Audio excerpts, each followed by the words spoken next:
what happened here. It explains everything. The advanced teleporter, how the madness started, everything. It's over there on the console. Please take it. The world needs to know the truth.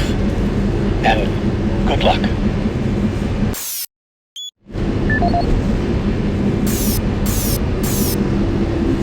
My name is Dr. Richard Myers, and I'm a research specialist stationed in Nexus Labs.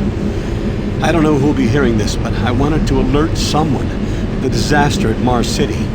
What has been unleashed across this base is an unimaginable evil, and we only have a slight chance of stopping it. The research I participated in was the next step in teleportation. To give context to my research, back in 2115, UAC researchers discovered an ancient Martian civilization. At the Urbis dig site, they found a Martian teleportation device. It was non-functional, and all attempts to start it proved fruitless. It took many years, but the researchers managed to learn enough from the device and other wall carvings to reverse engineer it. The first prototype teleporter, codenamed Project Mercury, was built in Delta Labs and became operational in 2139.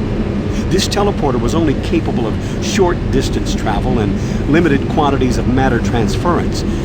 It could only teleport a single test subject, small animals and chimps usually, across a room. Once testing intensified and technical data increased, we were able to fabricate more powerful teleporters.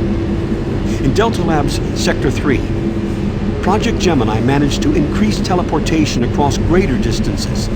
In addition to the increased range, we found we could begin transporting human-sized subjects. It was during this stage we began to see the effects of opening up these portals to that strange dimension.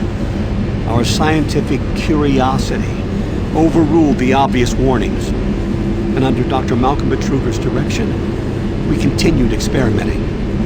On Project Apollo, the engineers developed a room-sized teleporter in Delta Lab Sector 4.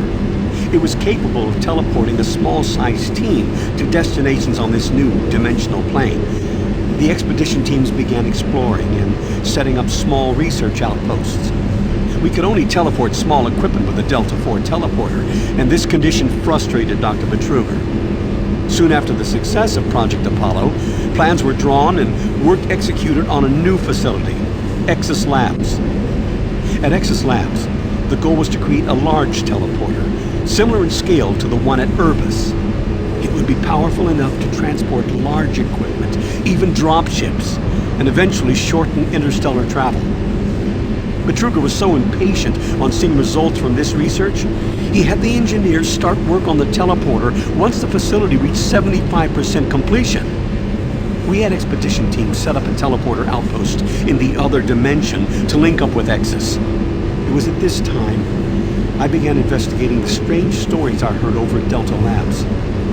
I managed to hack undetected into Betruger's personal logs.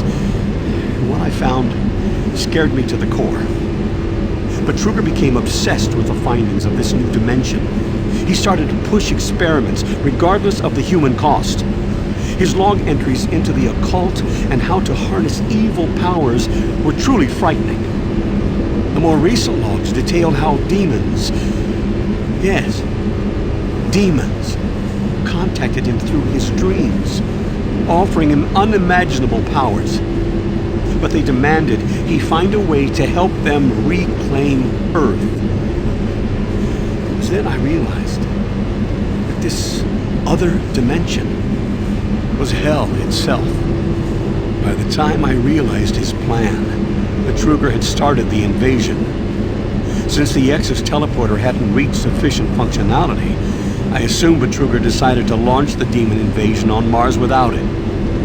However, the Hell Outpost teleporter is operationally ready, and it's only a matter of time before Betruger decides to use it.